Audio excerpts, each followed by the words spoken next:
तो नमस्कार दोस्तों, आप सभी का बहुत बहुत स्वागत है हमारे इस YouTube चैनल टोटल लर्निंग में। तो फ्रेंड्स, आज हम लोग फिर से पैरामेडिकल 2021 के लिए मोस्ट इंपॉर्टेंट, ठीक है क्या, मोस्ट इंपॉर्टेंट जनरल साइंस का क्वेश्चंस को लेकर के आ गए। दोस्तों, आप सभी को पता होना चाहिए, आपका जो जनरल साइंस में आता है वो 125 मार्क्स का आता है, जो कि बहुत ज़्यादा आपके लिए मायने रखता है। 125 मार्क्स, और इसका लेवल थोड़ा सा हार्ड रहता है। तो हम लोग प्रतिदिन क्लासेस चलती है शाम में 8 बजे, तो आप सभी लोग जरूर ज्वाइन करें। कुछ दिनों से आपको क्लासेज डेली रूप से नहीं मिल पा रही है, लेकिन 8 बजे से आपको क्लासेस मिलती है। तो आप सभी लोग 8 बजे रेडी रहिए। दोस्तों, जल्दी से आप सभी लोग एक बार इस लिंक को तेज़ी से शेयर कर दो, ताकि जितने स्टूडेंट छूट रहे हैं हमारे साथ जुड़ जाएंगे। और बहुत सारे विद्यार्थी लोग को तो ये भी पता नहीं होगा कि मतलब आज क्लास शुरू हो गया है। हाँ जी, क्योंकि बीच में एक आध दो दिन क्लास मिस हो गया था, जिसके कारण उन लोगों को लगा कि क्लास बंद हो गया अभी। और आप सभी को पता होगा कि पूरे कोचिंग संस्थान बंद हो चुके हैं, तो हमारे चैनल के माध्यम से आपको मिलते रहेगा। तो चलिए जी, क्वेश्चन नंबर 1 आपके स्क्रीन पे आ रहा है, आप सभी लोग रेडी हो जाइए। चलिए, हाँ जी, फटाफट आप सभी लोग शेयर करते रहिए, लाइक करते रहिए। देखिए, क्वेश्चन नंबर 1 आपके स्क्रीन पे आ गया।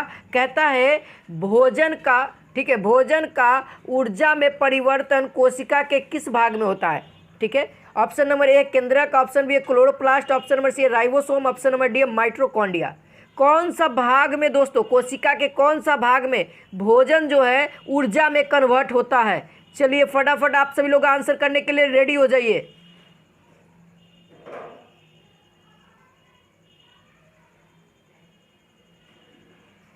हाँ जी, बहुत अच्छा। देखिए, मिलाइएगा, सभी लोग मिलाइएगा जो लोग उत्तर कर रहे हैं। देखिए, भोजन का ऊर्जा में जो परिवर्तन होता है वो कोशिका के किस भाग में होता है मालूम है? वो हो जाएगा ऑप्शन नंबर डी, जो बता रहे हैं ना, माइटोकॉन्ड्रिया, उनका राइट है जी। हाँ जी, माइटोकॉन्ड्रिया में ही होता है, जो कि भोजन को क्या करता है, ऊर्जा में कन्वर्ट करता है। देखिए, अब क्वेश्चन इस तरीके से भी पूछा जाता है पैरामेडिकल में। पैरामेडिकल में एक और क्वेश्चन पूछा जाता है, जल्दी से बताइएगा। तो क्वेश्चन आता है कोशिका का, ठीक है, यहाँ पे लिख रहा हूँ मैं, कोशिका का शक्ति घर किसे कहा जाता है? जल्दी से बताइए आप सभी लोग कमेंट करके। शक्ति घर, शक्ति घर किसे कहा जाता है? फटाफट बताइए तो। हाँ जी, जल्दी से बताइए। तो चलिए दोस्तों, हाँ जी, क्या हो जाएगा? बहुत अच्छा, हाँ जी, माइटोकॉन्ड्रिया ही होगा। कोशिका का शक्ति घर भी इसे ही कहा जाता है। दोस्तों, और कुछ बता दूं माइटोकॉन्ड्रिया के लिए। देखिए, क्वेश्चन पूछा जा सकता है आपका, जो माइटोकॉन्ड्रिया दोस्तों, इसकी खोज अलर्टमैन, ठीक है, किनके द्वारा? अलर्टमैन, याद रखिएगा, अलर्टमैन के द्वारा 1886 ईस्वी में हुआ था। ठीक है, खोज हुआ था किसका? माइटोकॉन्ड्रिया का। लेकिन माइटोकॉन्ड्रिया नाम मालूम है दूसरा कोई वैज्ञानिक दिए थे, उसका वैज्ञानिक कौन है मालूम है? नाम देने वाला चेंज है, ठीक है, नाम देने वाला का नाम मैं यहाँ पे लिख देता हूँ, बेंडा। क्या नाम है जी? बेंडा नाम है। याद रखिएगा, माइटोकॉन्ड्रिया नाम किसने रखा? तो बेंडा ने रखा था। और खोज किसने किया? तो अलर्टमैन ने 1886 ईस्वी में। चलिए, हाँ जी, अगला क्वेश्चन आपके स्क्रीन पे आ रहा है। अगला क्वेश्चन आ रहा है दोस्तों, क्वेश्चन नंबर 2 आपके स्क्रीन पे। कहता है कोशिका का सिद्धांत का प्रतिपादन किसने किया? ऑप्शन नंबर ए डार्विन और बैलेंस ने, ऑप्शन नंबर बी है मंडल और मार्गल ने, ऑप्शन नंबर सी है स्लेडाइन और स्वान ने, ऑप्शन नंबर डी है हक्सले ने।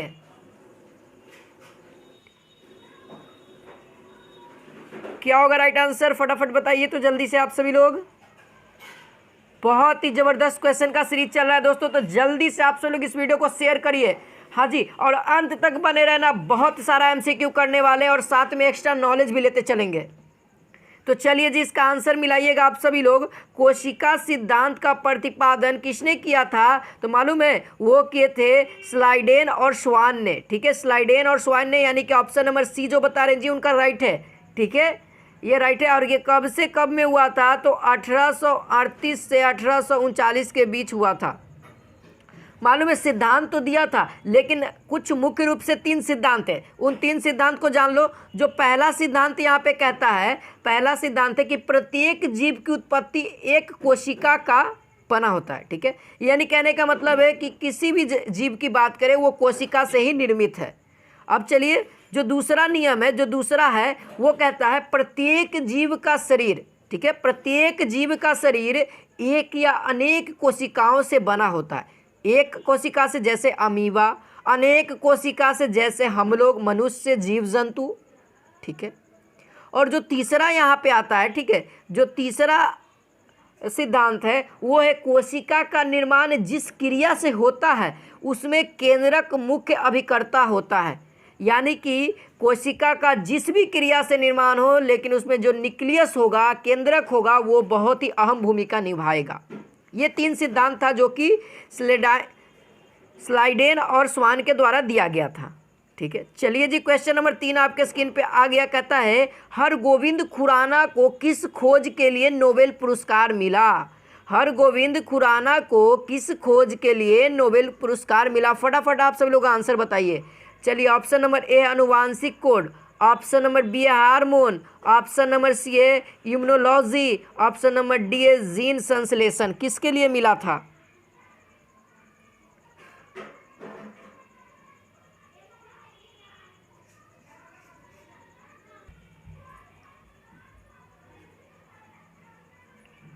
तो चलिए यहाँ पे क्या हो जाएगा जी, राइट आंसर सभी लोग मिलाइएगा। हाँ जी, अनुवांशिक कोड के लिए, ठीक है। हरगोविंद खुराना को अनुवांशिक कोड के लिए दोस्तों नोबेल पुरस्कार दिया गया था। देखिए, अब क्वेश्चन में आ जाएगा कब दिया था, कब नोबेल पुरस्कार मिला था, इस तरीके से भी पूछा जा सकता है। तो आप सभी को हर तरीके से मजबूत होना होगा। तो चलिए मैं बता देता हूँ कब पूछा गया था। तो 1968 ईस्वी को दिया गया था, ठीक है। कब दिया गया था? तो 1968 ईस्वी को। अगर दोस्तों क्वेश्चन इस तरीके से पूछ दिया जाए, क्वेश्चन इस तरीके से पूछ दिया जाए कि अनुवांशिक कोड का खोज सर्वप्रथम किसने बताया, अनुवांशिक कोड के बारे में सर्वप्रथम किसने बताया, ठीक है, सर्वप्रथम किसने बताया था जी? अब तो आप सभी लोग कन्फ्यूजन में चल जाएंगे। खोज तो इन्होंने किया था, लेकिन इनको खोज किया था ना, बताया था कि इन्होंने सर्वप्रथम, उसी के आधार पर इनको मिला था अनुवांशिक कोड के आधार पर नोबेल पुरस्कार। लेकिन जो सर्वप्रथम थे वो दूसरे वैज्ञानिक थे, जो 2 वैज्ञानिक थे। एक का नाम था नीरेनबर्ग और दूसरा थे मथाई, जो कि 1964 ईस्वी में बताए थे, अनुवांशिक कोड को आधार बताया था, ठीक है। चलिए अगला क्वेश्चन की ओर बढ़ते हैं। देख लीजिए यहाँ पर से अगला क्वेश्चन कहता है यहाँ पे क्वेश्चन नंबर 4, दवा बनाने के काम आता है। देखिए, दवा बनाने के काम कौन आता है जी, कौन आता है यहाँ पे? तो यहाँ पे देखिए, ऑप्शन नंबर ए बेंजोइक अम्ल, ऑप्शन नंबर ए नाइट्रिक अम्ल, ऑप्शन नंबर सी है पिक्रिक अम्ल, ऑप्शन नंबर डी अम्लराज। तो यहाँ पे क्या होगा राइट आंसर? जल्दी से आप सब लोग बताइए, दवा बनाने के लिए कौन सा अम्ल को हम लोग यूज करते हैं? पहली बात तो अम्लराज होगा नहीं जी, तो ऑप्शन नंबर डी तो बताना नहीं का कि अगर इसका यूज करते हो तो सब जो पेट में का जो तुम्हारा है ना आंत, सब गल जाएगा। क्योंकि अम्लराज सबसे क्या कह सकते हैं, अम्ल में राजा है। अम्लराज नामे रखा गया, अम्लों में राजा, हर चीज़ को गला सकता है। तो चलिए मिला लीजिए सभी लोग आंसर। यहाँ पे हो जाएगा दोस्तों ऑप्शन नंबर ए बेंजोइक अम्ल, ठीक है। बेंजोइक अम्ल का क्या हम लोग यूज करते हैं? दवा बनाने में यूज करते हैं। चलिए ठीक है, याद रहेगा। चलिए जी, क्वेश्चन नंबर 5 के लिए हम लोग बढ़ते हैं दोस्तों। देखिए क्वेश्चन नंबर 5 कहता है यहाँ पे एक पादप कोशिका जंतु कोशिका से अनुपस्थित में भिन्न होती है। किस चीज़ की अनुपस्थित में भिन्न होता है दोस्तों? पादप कोशिका और जंतु कोशिका। ऑप्शन नंबर ए है सेंट्रोलस, ऑप्शन नंबर बी है राइबोसोम, ऑप्शन नंबर सी है माइटोकॉन्ड्रिया, ऑप्शन नंबर डी है केंद्रक। कौन सा ऐसा है जिसका अनुपस्थिति के कारण वो भिन्न भिन्न हो जाता है?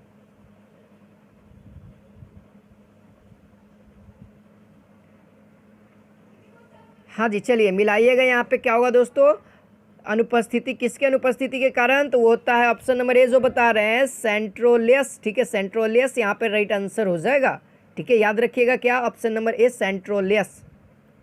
चलिए अगला क्वेश्चन की ओर बढ़ते हैं। क्वेश्चन नंबर 6 यहाँ पे आ गया, कहता है सिरके में पाया जाता है। सिरका में कौन सा अम्ल पाया जाता है? फटाफट आप लोग आंसर करके बताओ। तो ऑप्शन नंबर ए सल्फ्यूरिक अम्ल, ऑप्शन नंबर बी एसिटिक अम्ल, ऑप्शन नंबर सी है फॉर्मिक अम्ल, ऑप्शन नंबर डी है नाइट्रिक अम्ल। क्या होगा राइट आंसर?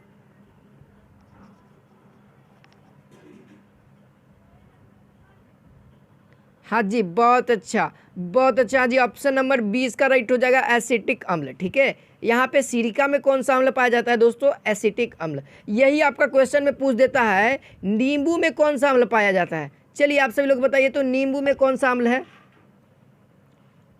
नींबू में कौन सा अम्ल पाया जाता है?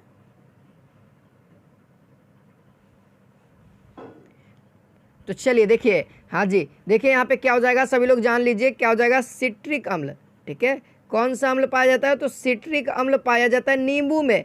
वही बात कर ले दोस्तों संतरा में। ठीक है, देखिए यहाँ पे संतरा में भी पूछ देगा, तो आपको पता होना चाहिए संतरा में कौन सा हो जाएगा, तो एस्कॉर्बिक अम्ल। ठीक है, एस्कॉर्बिक अम्ल याद रखना है, संतरा में ही होता है। अब वही इमली में बात करेगा तब इमली में कौन सा हो जाएगा पता है? इमली में हो जाएगा टार्टरिक अम्ल। चलिए आगे चलिएगा, क्वेश्चन नंबर 7 आपके स्क्रीन पे है। चलिए क्वेश्चन नंबर 7 यहाँ पे कहता है प्राकृतिक रबर के संश्लेषण में निम्न का प्रयोग किया जाता है। प्राकृतिक रबर के संश्लेषण में निम्न में किसका प्रयोग करते हैं? ऑप्शन नंबर ए एसिटिलीन का, ऑप्शन नंबर बी आइसोप्रीन का, ऑप्शन नंबर सी है एथिलीन का, ऑप्शन नंबर डी है अमोनिया का। क्या होगा राइट आंसर?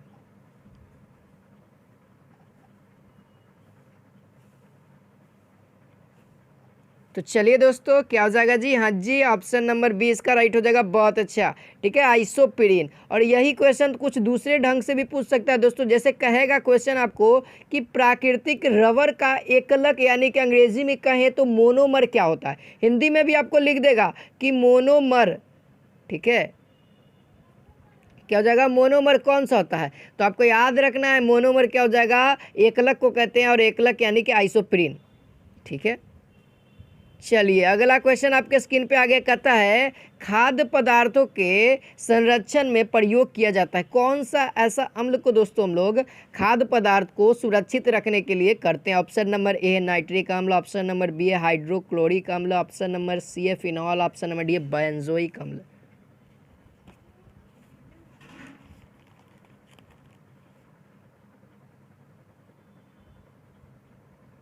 तो चलिए जी क्या हो जाएगा, खाद्य पदार्थों के संरक्षण के लिए दोस्तों हम लोग किसका उपयोग करते हैं? तो वो है बेंजोइक अम्ल को। याद रखिएगा दवा बनाने के लिए भी हम लोग बेंजोइक अम्ल को यूज करते हैं, और खाद्य पदार्थों के संरक्षण के लिए भी हम लोग बेंजोइक अम्ल का यूज करते हैं, तो भूलना नहीं है आपको। ठीक है, चलिए क्वेश्चन नंबर 9 आपके स्क्रीन पे आ गया। कहता है पॉलीथीन प्राप्त होता है, पॉलीथीन को हम लोग किस तरीके से प्राप्त कर सकते हैं? ऑप्शन नंबर ए नाइट्रिक अम्ल से, या बी कहता है पीक्रिक अम्ल से, ऑप्शन नंबर सी कहता है एथिलीन के बहुलीकरण से, ऑप्शन नंबर डी कहता है पॉलीविनाइल बहुलीकरण से।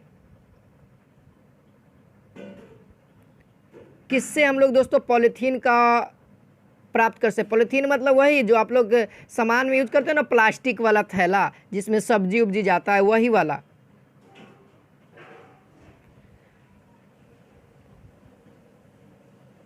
तो क्या होगा दोस्तों? बहुत अच्छा, हाँ जी, ऑप्शन नंबर सी राइट होगा। ठीक है, एथिलीन के बहुलीकरण से। ठीक है, एथिलीन कहो या इथीन कहो। ठीक है, अगर ऐसे भी रहे तो आपको इथीन के बहुलीकरण से याद रखना। पॉलीथीन क्या है? देखिए पॉली है ना, तो पॉली कहने का मतलब कि बहुलीकरण।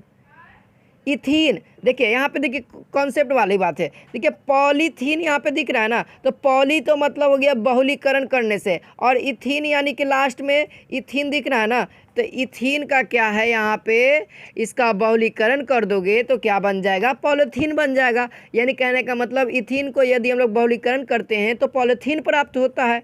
ठीक है, याद रखना है। चलिए क्वेश्चन नंबर 10 आपके स्क्रीन पे आ गया है। कहता है क्वेश्चन नंबर 10 निम्न में से कौन सी धातु सदैव मुक्त अवस्था में पाई जाती है?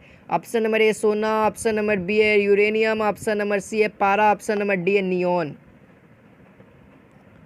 क्या होगा? निम्न में से कौन सा ऐसा धातु है दोस्तों जो मुक्त अवस्था में पाया जाता है, उसको किसी भी तरह का, वो धातु को किसी भी प्रकार का कोई रिस्ट्रिक्शन नहीं है कि मतलब गर्मी में पिघल जाएगा, धूपा में अथी हो जाएगा, वर्षा में वो पानी जैसा हो जाएगा, ऐसा कुछ भी नहीं उसके साथ है। लेकिन वही अगर पारा की बात करें तो पारा यहाँ पे दिया हुआ है ना, तो पारा को अगर बाहर रखोगे तो क्या होगा? कमरे के ताप पे क्या हो जाता है? द्रव हो जाता है, ये भी पता होगा आपको। वह एक ऐसा धातु है दोस्तों पारा कि कमरे के ताप पर क्या हो जाता है? द्रव अवस्था में पाया जाता है। अगर सोना को आप लोग कमरा के ताप पे रखोगे तो ये द्रव अवस्था में रहेगा, नहीं जी। तो याद रखना आपसे, अगर निम्न में से कौन सी धातु सदैव मुक्त अवस्था में पाई जाती है तो वो है सोना। ठीक है, क्या है? सोना जी, ऑप्शन नंबर ए राइट होगा। ठीक है, याद रखिएगा। और आप सभी को एक और बात बता दूं, जितना भी दोस्तों मुक्त अवस्था में पाया जाएगा उसका ऑक्सीडेशन नंबर क्या होगा? 0 होगा। ठीक है, क्या? Oxygen number. ठीक है, क्या कहते हैं? ऑक्सीडेशन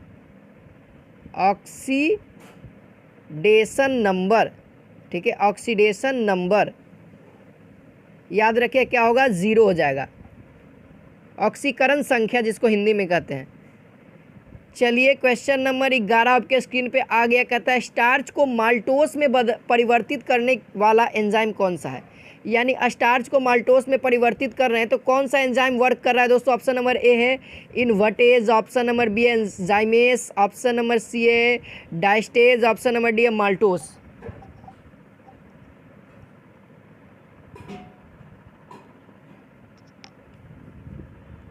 हाँ जी, क्या होगा राइट आंसर दोस्तों? हाँ जी, बहुत अच्छा, ऑप्शन नंबर ए यहाँ पे हो जाएगा। इनवर्टेज का दोस्तों हम लोग इस्तेमाल करते हैं क्या? स्टार्च को माल्टोज में बदलने के लिए। ठीक है, याद रखिएगा क्या? इनवर्टेज क्या? हमारा एक एंजाइम है। ठीक है, चलिए अगला क्वेश्चन की ओर बढ़ते हैं। क्वेश्चन नंबर 12 यहाँ पे कहता है, देखिए क्वेश्चन नंबर 12 जबरदस्त क्वेश्चन है। कहता है वायुयान के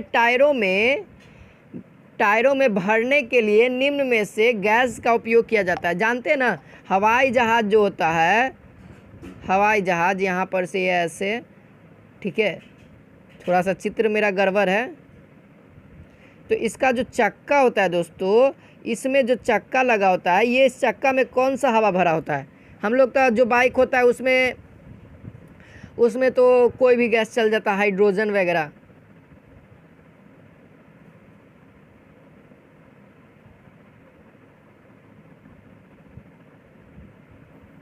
तो यहाँ पे क्या हो जाएगा राइट आंसर? जल्दी से बताइए। तो यहाँ पे हो जाएगा दोस्तों राइट आंसर, वो हो जाएगा हीलियम का यूज होता है। ठीक है, देखिए वायुयान का जो टायर होता है ना, बहुत ज़्यादा लोड सहता है। ठीक है, आप सभी लोग सोच लीजिए, पहला तो उसका जहाज़ का लोड है, साथ ही साथ उसको जो बैठे यात्री हैं उनका भी लोड है। ठीक है, उनका भी लोड है, सोच लीजिए, उनका साथ में एक्स्ट्रा लोड है, तब बताइए कितना लोड हो गया। तो टायर फट नहीं सकता। हम लोग का जो चक्का है, मान लीजिए जो गाड़ी है, गाड़ी का चक्का है, तो थोड़ा सा भी लोड लेता है ना तो फट जाता है। सोच लीजिए जब वो उतना भार उठा रहा है तो उसका टायर कितना मजबूत होगा। मात्र बहुत ज़्यादा कितना ज़्यादा बड़ा भी तो चक्का नहीं रहता है ना। तो यहाँ पर कौन सा होता है? हीलियम हवा भरा रहता है, याद रखिएगा। चलिए क्वेश्चन नंबर 13 कहता है यहाँ पे पुष्पों का अध्ययन कहलाता है दोस्तों। पुष्पों का अध्ययन को हम लोग क्या कहते हैं? Option number A astrology, option B है एग्रोस्ट्रोलॉजी, ऑप्शन नंबर सी है फिनोलॉजी, ऑप्शन नंबर डी है पालिनोलॉजी। क्या कहते हैं पुष्पों के अध्ययन को? जल्दी से बताइए, हम लोग मज़ेदार क्वेश्चंस को करने वाले हैं। हाँ जी, तो अभी तक से लाइक वाला बटन यार नहीं दबाए तो लाइक वाला बटन दबा दो, लाइक तो बनता है। तो चलिए यहाँ पे आंसर मिलाइएगा आप सभी लोग। पुष्पों के अध्ययन को हम लोग क्या कहते हैं मालूम है? इसको कहते हैं पॉलिनोलॉजी। ठीक है, क्या कहते हैं? पॉलिनोलॉजी कहते हैं, याद रखिएगा। ऑप्शन नंबर डी जो बता रहे हैं जी उनका राइट है। चलिए क्वेश्चन नंबर 14 आपके स्क्रीन पे आ रहा है। क्वेश्चन नंबर 14 कहता है वह उत्तक जो द्वितीय वृद्धि के लिए जिम्मेदार है। वह उत्तक जो द्वितीय वृद्धि के लिए जिम्मेदार है। Option number A xylems, option number B है बलकुट, ऑप्शन नंबर सी है phloem, option number D cambium. कौन सा है वृद्धि के लिए? ठीक है, वृद्धि के लिए बताइए। हाँ जी, बहुत अच्छा। क्या होगा दोस्तों? ऑप्शन नंबर इसका डी राइट हो जाएगा। हाँ जी, डी वाले का राइट है कैवियम। आपको पता होना चाहिए कैवियम क्या होगा। पादप में क्या होता है? वृद्धि के रूप में कार्य करता है। ठीक है, चलिए क्वेश्चन नंबर 15 देखिए। क्वेश्चन नंबर 15 मालूम है ये प्रीवियस ईयर आपका पूछा गया है, तो आपको इस क्वेश्चन को ज़्यादा फोकस रखना है। न्यूमेरिकल टाइप का है, बहुत ही आसान तरीके से बन जाएगा। देखिए कहता है प्रकाश के किसी रंग का तरंगदैर्ध्य 5000। ठीक है, देखिए यहाँ पे क्वेश्चन में गलती है, 5800 एंगस्ट्रम है, इसे नैनोमीटर में व्यक्त करें। देखिए एंगस्ट्रम में दिया हुआ है, आपको नैनोमीटर में व्यक्त करना है। देखिए अगर आपको ऑप्शन में ये है तो यहाँ पे आपको 5800 करना पड़ेगा, टाइपिंग मिस्टेक है। अगर आप लोग 5000 लाते हो तो यहाँ पर से भी आपका ये ऑप्शन में नहीं मिलेगा। ठीक है, लेकिन दोनों को बताओ 5000 का 5800 का, दोनों का निकाल के जल्दी से बताओ तो मुझे। बहुत ही आसान है, बस कुछ कन्वर्टर को याद रखना होगा।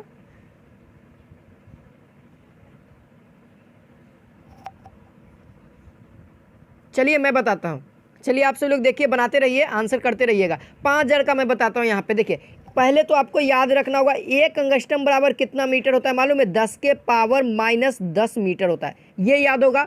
और आपको ये भी पता होना चाहिए 1 मीटर बराबर, ठीक है, या यहाँ पर से कह सकते हो 1 nm यानी कि नैनोमीटर बराबर 10 के पावर -9 मीटर होता है, ठीक है। तो यहाँ पर से देखो 1 मीटर बराबर क्या हो जाएगा, 1 मीटर बराबर देखना, 1 मीटर बराबर 10 के पावर 9 nm कह सकते हो, क्योंकि यहाँ पे देखो अगर ई पट्टी हम भेजेंगे तो क्या गुना में ही पट्टी जाएगा, डिवाइड में 1/10 के पावर -9 हो जाएगा ना। क्या हो जाएगा यहाँ पे 1/10 के पावर -9, और ये ऊपर जाएगा तो 10 के पावर +9 nm। तो 1 मीटर बराबर कितना हो जाएगा, 10 के पावर 9 mm। तो यहाँ पर से देखो 5000 एंगस्ट्रम ना है, 5000 एंगस्ट्रम ना है, गुने 10 के पावर -10 कर सकते हो, कितना हो गया, मीटर में ही पूरा हो गया। तो 5 गुने 10 के पावर 3 घटा दो तो कितना हो जाएगा, -7 मीटर। अभी इतना मीटर बराबर ज्ञात करना होगा तुमको, क्या नैनोमीटर में चाहिए ना। तो कितना से गुना करोगे पता है, इसमें कितना से गुना करोगे, तुम डायरेक्ट गुना कर दो 10 के पावर +9 से, ठीक है, क्योंकि 1 मीटर बराबर आपको पता होना चाहिए 10 के पावर 9 nm होता है। अभी मैंने बताया कैसे निकाला, ठीक है।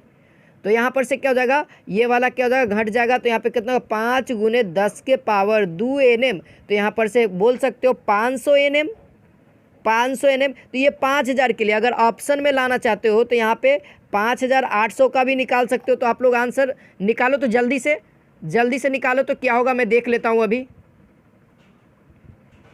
कितना का निकालोगे, 5800 का एंगस्ट्रम बराबर कितना nm होगा, जल्दी से बताओ।